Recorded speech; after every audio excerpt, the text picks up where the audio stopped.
Hola a todos, este espacio se creó con el fin de hablar del punto de vista de la Biblia sobre diferentes temas que generan controversia alrededor del mundo. Hace una semana lanzamos una pregunta y era la siguiente: si en Colombia se está utilizando la iglesia cristiana con fines políticos. Muchas personas pues dieron sus puntos de vista, pero lastimosamente estamos en un panorama donde sí la están utilizando.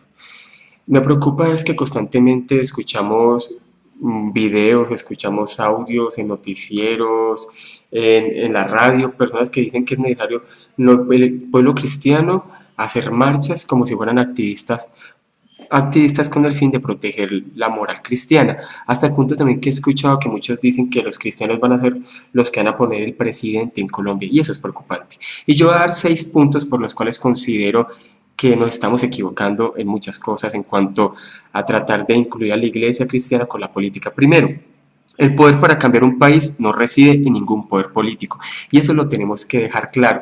Ni las marchas, ni apoyar un partido político va a generar un cambio en Colombia. El cambio solamente lo van a generar lo que dice Primera de Timoteo capítulo 2 versículo 1 al 3. El cambio de un país solamente lo generan las oraciones y la predicación de la palabra, no más. Segundo, no nos debemos unir en pos de un candidato político, debemos demostrar los estándares morales bíblicos. Eso de unirnos en pos de un candidato es muy peligroso. De hecho, Jeremías 17:5 dice lo siguiente: maldito el hombre que confía en el hombre. Lo que nosotros debemos demostrar como cristianos es lo siguiente: es mostrar los diferentes estándares morales por los cuales debemos de votar, porque es un deber como cristianos votar en Colombia, pero es necesario que elijamos candidatos que no apoyen el aborto, que no apoyen la legalización de la eutanasia, que no apoyen la legalización de la ideología de género. Eso sí lo debemos de saber, pero también es importante tener presente que dentro del pueblo cristiano hay personas con diferentes ideologías políticas, hay liberales, conservadores, del centro democrático, y nosotros no podemos venir a generar una división. ¿Listo? Tercero, no debemos ver a los que proclaman leyes antibíblicas como enemigos, sino como un campo misionero. Me preocupa ese lenguaje que se está utilizando hasta el punto de que estamos llegando a decirle a ministros y a personas de altos cargos que son anticristianos. Eso es preocupante. Sabiendo que la Biblia es muy clara en decir en Efesios 6:12 que nuestra lucha no es contra carne y sangre, nuestra lucha no es contra un partido político, nuestra lucha no es contra un senador, nuestra lucha no es contra un ministro. Ahí nos estamos equivocando. Nuestra lucha es espiritual. Es más, debemos de ver a los ministros, debemos de ver a los concejales, a aquellos que están proclamando las leyes como un campo para nosotros predicarle, porque nuestra lucha es espiritual y hemos de proclamar el evangelio.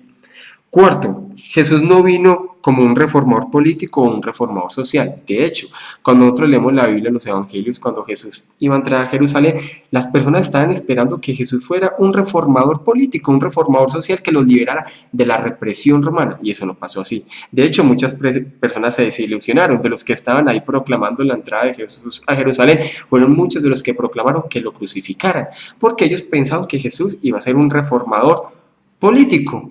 De hecho, la Biblia dice que en un futuro, en el milenio, Jesús va a generar un nuevo orden mundial, pero en esta dispensación no. Y entonces no creamos que si Jesús no lo hizo, nosotros lo vamos a hacer nosotros, tratar de generar un nuevo orden nacional o un nuevo orden local.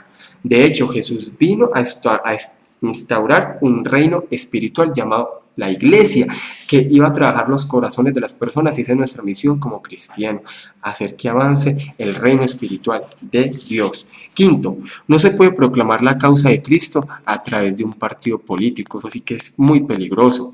Nosotros no podemos declarar la causa de Cristo a través de un partido político, porque nosotros no tenemos una lucha cultural, no estamos luchando en contra del gobierno, eso no lo podemos hacer. De hecho, la Biblia dice que nos tenemos que someter a los gobiernos. Nunca vemos a un Pedro, a un Pablo, a un apóstol Juan luchando en contra del imperio romano para tratar de traerlo abajo. Nunca lo vemos así. Ellos dicen que hay que someterse y orar. Por eso nuestra lucha no es cultural ni es contra el gobierno. Antes debemos de respetar. Eso de que Colombia para Cristo, alguna nación para Cristo, eso no va a pasar. Eso va a pasar en el milenio, donde las naciones van a ser para Cristo, pero en este momento no. De hecho, la Biblia dice que la corrupción y la inmoralidad va a venir creciendo cada día más. Por tal motivo, nunca la causa de Cristo va a venir a través de un partido político. Y sexto, aprendamos del pasado. Ya se han tenido presidentes en diferentes lugares con conocimiento cristiano, y se ha podido avanzar en algunas cosas, pero no en otras. Entonces, ¿por qué? Porque para que se lograra colocar bien la cultura cristiana, no solamente es necesario un presidente, sino ministros, concejales, bueno, muchas personas con altos cargos, para que pasara una sola persona, no lo puede hacer.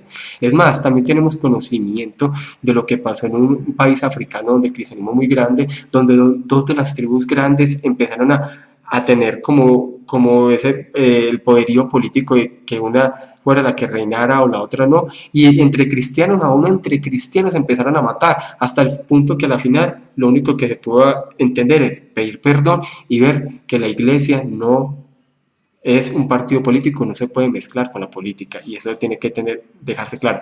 Por tal motivo, coloquemos mucho cuidado con lo que se está hablando, porque la iglesia no puede ser utilizada para fines políticos. Muchas gracias.